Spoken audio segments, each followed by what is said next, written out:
Today we will study a spherical mirror, reflection from a spherical mirror. First, we want to know what is a spherical mirror. What is a spherical mirror? So, a spherical mirror is a part of a hollow sphere which is made of a plain glass whose one of the side is silvered, like a this is cut, ये काट लिया जाएगा इससे इस hollow sphere से। अब फिर इसी को हम लोग अगर सिल्वर्ड कर दें, यानी सिल्वर से पेंट कर दें इसके एक साइड को, तो इसका जो हॉलो पार्ट है वह रिफ्लेक्टिंग हो जाता है। हॉलो पार्ट रिफ्लेक्टिंग हो गया, ये हो गया रिफ्लेक्टिंग सरफेस। रिफ्लेक्टिंग सरफेस, तो ये जो हुआ हमारा स्फेरिकल मिरर हुआ। तो इसमें स्फेरिकल मिरर दो तरह का होता है, mainly two types. Spherical mirror are mainly two types. First is concave mirror. This is called concave mirror. And second one is if this part is cut from a hollow sphere.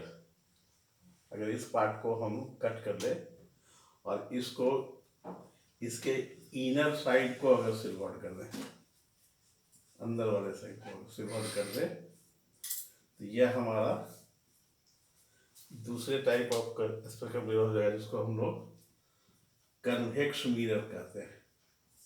इसको convex mirror बोलेंगे, convex mirror. इसका outer bulb surface, यह reflecting surface होता है। Outer bulb surface, outer bulb surface, ये reflecting surface हुआ, reflecting surface. कहने का मतलब ये हुआ कि स्फेरिकल मिरर हॉलो स्फीयर का एक पार्ट है जिसका एक साइड जो है सिल्वर्ड किया होता है। अगर जैसा कि फर्स्ट फिगर में ये जो है ये आउटर साइड पॉलिश किया हुआ है, तो ये हो गया कनकेव मिरर। इसका इनर हॉलो सरफेस जो है रिफ्लेक्टिंग है, ये हुआ इनर हॉलो सरफेस। और सेकेंड में हम लोग देखेंगे कि इनर हॉलो सरफेस को अगर पेंट कर देते हैं सिल्वर से, तो यह जो है इसका आउटर बल्ब सरफेस जो है रिफ्लेक्टिंग सरफेस हो जाता है, तो इसको हम लोग कन्वेक्स मिरर बोलेंगे। अब इसको बारी बारी से हम लोग डिफाइन करेंगे।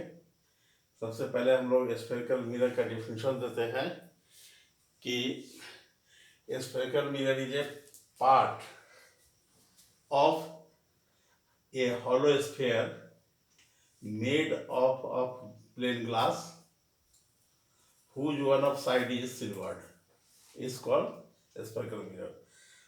है ना, वह हॉलो स्फीयर जो प्लेन ग्लास का बना उसका उसी के पार्ट को हम लोग स्फेरिकल मिरर कहेंगे, जिसका एक साइड जो है सिल्वर्ड किया रहता है। जैसा कि डायग्राम में हम लोग देख रहे हैं कि यह जो है इसका पहले टाइप का जो मिरर है, जिसको कनकेव मिरर नाम दिए हैं, इसको कन्वर्जिंग मिरर भी बोलते हैं। इसका इनर हॉलो सरफेस जो है रिफ्लेक्टिंग है, तो हम लोग कहेंगे इसका डिफिनेशन में कि the spherical mirror whose inner hollow surface is the reflecting surface. So this type of mirror is called concave mirror और कन्वर्जिंग मिरर। अब नेक्स्ट में चलेंगे कि the spherical mirror whose outer bulb surface is the reflecting surface is called convex mirror और diverging mirror। अब diagram में देख सकते हैं कि यह जो है आउटर बल्ब सरफेस रिफ्लेक्टिंग है और इसका सेंटर जो पीछे की ओर है, ठीक है। तो यही मैंने दो टाइप का स्फेरिकल मिरर हो गया। अब इसमें हम लोग स्फेरिकल मिरर में कुछ टर्म को डिफाइन करेंगे। आप जैसा कि देख रहे हैं कि प्लेन ग्लास का जो स्फेयर बनाया है उसमें एक सेंटर है जिसको हम लोग सी से डिनोट कर रहे हैं सेंटर को। तो ये इसी का पार्ट ये स्फेरिकल मिरर है, तो उसके भी सेंटर को सी से डिनोट करेंगे। कनकेव मिरर में सामने है सेंटर और कन्वेक्स मिरर में बिहाइंड द मिरर है सेंटर। तो इस सेंटर को जो हॉलो स्फेयर का ये पार्ट है कनकेव मिरर इस हॉलो स्फेयर के सेंटर को ही इस कनकेव मिरर का सेंटर ऑफ कर्वेचर कहा जाता है। तो हम लोग ये कहेंगे the centre of the hollow sphere whose spherical mirror is a part, whose spherical mirror is a part is called center of curvature। तो ये हो गया हमारा सेंटर ऑफ कर्वेचर। या क्या हो गया? Centre of curvature. Centre of curvature जिसको सी से हम यहाँ डिनोट किए। और वही centre of curvature convex mirror में आप देखिए बिहाइंड द मिरर है, जो ये भी सेंटर ऑफ कर्वेचर कहलाएगा। Centre of curvature. तो सेंटर ऑफ कर्वेचर का क्या डिफिनेशन देंगे? The centre of a hollow sphere whose part is the spherical mirror। The center of the hollow sphere whose part is the spherical mirror is called center of curvature। अब आता है radius of curvature. जैसा कि आप spherical mirror में आप देखिए इस ये हॉलो स्फीयर को देखिए, तो ये हो गया रेडियस। तो यहाँ भी हॉलो स्फीयर का जो रेडियस है वही ये स्फेरिकल मिरर का रेडियस ऑफ कर्वेचर भी कहलाएगा। तो हम लोग ये कहेंगे the radius of a hollow sphere whose part is a spherical mirror is called radius of curvature। और रेडियस ऑफ कर्वेचर को हम लोग स्मॉल या आर या कैपिटल आर से डिनोट करते हैं। जैसा भी डिनोट करना हो स्मॉल आर से भी डिनोट कर सकते हैं और कैपिटल आर से भी डिनोट करते हैं।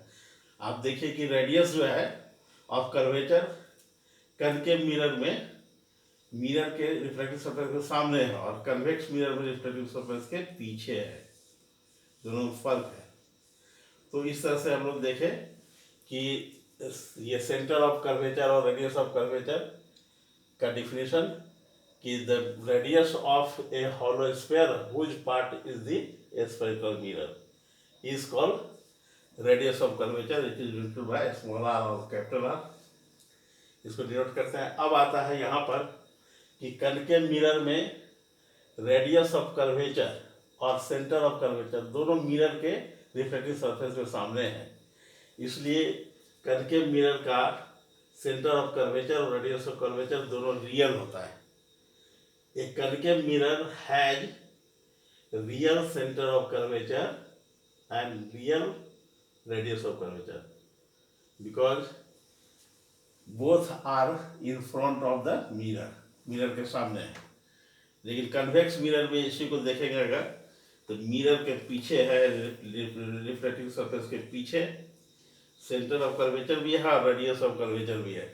तो इसको वर्चुअल रेडियस ऑफ कर्वेचर और सेंटर ऑफ कर्वेचर बोलेंगे। तो एक convex mirror has a virtual centre of curvature and virtual radius of curvature because it is behind the mirror. तो ये हो गया हमारा रेडियस ऑफ कर्वेचर के बारे में। Centre of curvature. Next thing is aperture. Aperture क्या चीज होता है?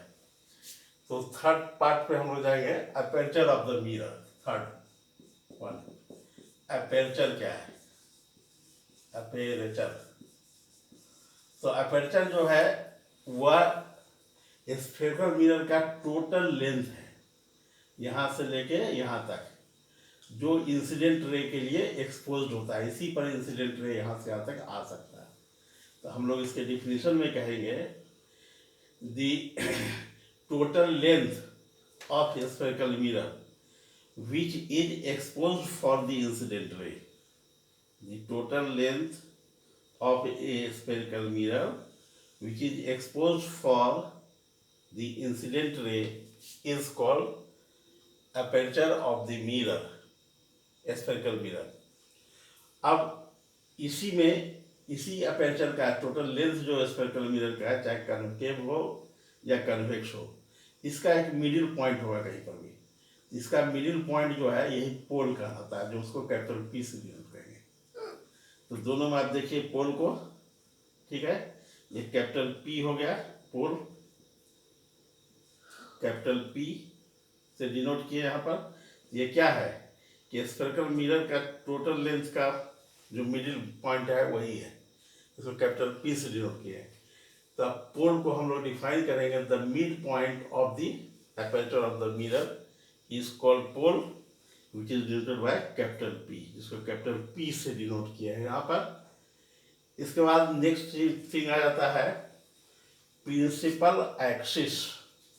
प्रिंसिपल एक्सिस किसको कहेंगे? तो अब प्रिंसिपल एक्सिस दोनों ही मिरर में हम लोग देखेंगे। तो इसको हम लोग कहते हैं क्या कि ये पोल और सेंटर ऑफ कर्वेचर से जो पास करने वाला लाइन है, इसी को हम लोग प्रिंसिपल एक्सिस मानते हैं। जो आप कनकेव मिरर में देख रहे हैं, ये प्रिंसिपल एक्सिस हो गया, प्रिंसिपल एक्सिस। और कन्वेक्स मिरर में भी पोल और सेंटर ऑफ कर्वेचर को ज्वाइन करने वाला लाइन ही प्रिंसिपल एक्सिस कहलाएगा। और बिहाइंड द मिरर इसको डॉटेड लाइन देंगे तो बेटर होगा, क्योंकि वो तो वर्चुअल है। इसलिए the line passing through centre of curvature and pole of a spherical mirror is called principal axis. तो यही हमारा प्रिंसिपल एक्सिस हो गया, प्रिंसिपल एक्सिस। अब आता है कि प्रिंसिपल एक्सिस हो गया। नेक्स्ट थिंग हम लोग देखेंगे कि कनकेव मिरर का फोकस और फोकल लेंथ क्या कहलाएगा। फोकस और फोकल लेंथ, जैसा कि फर्स्ट डायग्राम जो हम बनाए हैं वह है कनकेव मिरर का, जिसमें पोल, सेंटर ऑफ कर्वेचर और प्रिंसिपल एक्सिस दिखाए। अब अगर हम इंसिडेंट रे को पैरेलल टू प्रिंसिपल एक्सिस लें, इंसिडेंट रे को पैरेलल टू प्रिंसिपल एक्सिस अगर लेते हैं, तो हम देखते हैं कि रिफ्लेक्शन के बाद, ये इंसिडेंट रे हो गया, रिफ्लेक्शन के बाद प्रिंसिपल एक्सिस के एक पर्टिकुलर पॉइंट से ही ये पास करता है। तो ये पर्टिकुलर पॉइंट जो है रिफ्लेक्शन के बाद जो पास किया, यही पर्टिकुलर पॉइंट फोकस कहलाता है कनकेव मिरर के लिए। तो हम लोग एक और रे लेकर के देखें, दूसरा ray parallel to principal axis लिए है। यह भी रिफ्लेक्शन के बाद, कनकेव मिरर से रिफ्लेक्शन के बाद प्रिंसिपल एक्सिस के एक पर्टिकुलर पॉइंट से ही पास करता है या पर्टिकुलर पॉइंट पर जमा होता है। तो इसी को हम लोग प्रिंसिपल फोकस कहेंगे, जिसको कैपिटल एफ से डिनोट किए हैं।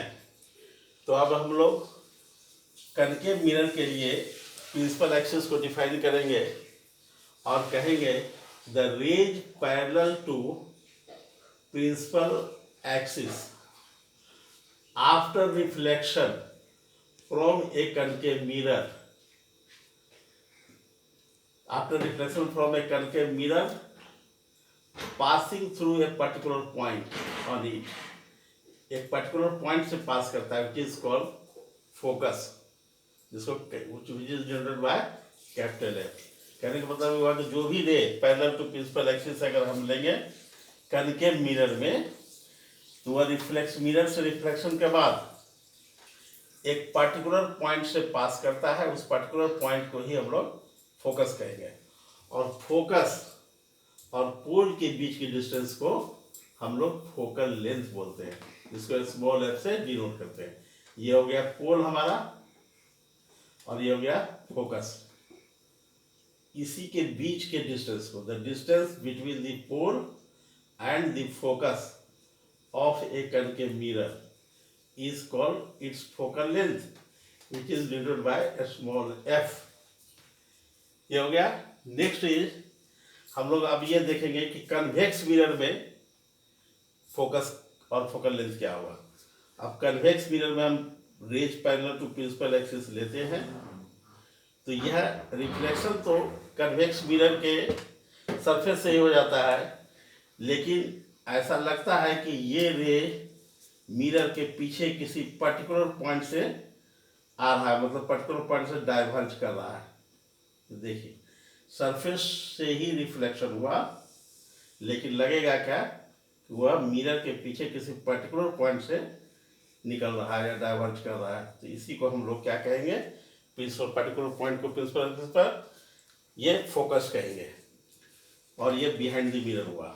और एक रे लेकर देखें कि rays parallel to principal axis after reflection from a convex mirror है ना, appears to diverge from a particular point on the principal axis. Appear to diverge from a particular point on the principal axis, which is called focus. So concave mirror has a virtual focus. concave mirror को virtual focus होता है क्योंकि it is behind the mirror, ये mirror के पीछे है। अब इसमें जो है फोकस, कनकेव मिरर के फोकस और पोल के बीच के डिस्टेंस को हम लोग फोकल लेंथ कहेंगे, स्मॉल एफ से डिनोट करेंगे इसको, और कहेंगे the distance between the focus and pole of a concave mirror, convex mirror is called focal length which is denoted by small F. अब यहीं पर एक क्वेश्चन आता है कि why does a concave mirror is called converging mirror। तो इसका भी फिगर देखिए फर्स्ट में बनाए हुए हैं। इसमें देखें कि rays parallel to principal axis after reflection from a concave mirror passes through its focus। आप देखिए कि पैरेलल रेज जो है प्रिंसिपल एक्सिस के कनकेव मिरर से रिफ्लेक्शन के बाद प्रिंसिपल एक्सिस के फोकस से पास करता है, और यही एक्शन कनकेव मिरर का कन्वर्जिंग एक्शन कहलाता है, और इसी वजह से इसका दूसरा नाम हो गया कन्वर्जिंग मिरर। कन्वर्जिंग एक्शन कारण concave mirror is called converging mirror. Concave mirror का दूसरा नाम क्या हो गया, कन्वर्जिंग मिरर। किसके कारण, कन्वर्जिंग एक्शन के कारण। तो हम लोग ऐसा कहेंगे कि the rays parallel to principal axis after reflection from a concave mirror passes through its focus or meet at focus. This action of concave mirror is called converging action, so it is called converging mirror। इसीलिए इसका नाम पड़ा concave mirror का converging mirror। ठीक है, next चलेंगे हम लोग कन्वेक्स मिरर में। कन्वेक्स मिरर को डाइवर्जिंग मिरर भी कहते हैं, क्यों, तो इसका डाइवर्जिंग एक्शन है, और हम लोग ऐसा कहेंगे कि the rays parallel to principal axis after reflection from a convex mirror appear to diverge from its focus। This action is called diverging action, so convex mirror is also called diverging mirror। diverging mirror, diverging mirror, ये diverging action के कारण ही convex mirror को हम लोग diverging mirror कहेंगे। ठीक है, तो ये सब हुआ। इसके बाद आप देखेंगे फोकस, फोकल लेंथ आप देख लिए कन्वेक्स मिरर और कनकेव मिरर का, इसके फोकस को भी डिफाइन कर दिए। अब नेक्स्ट क्लास में और सब बात को देखेंगे।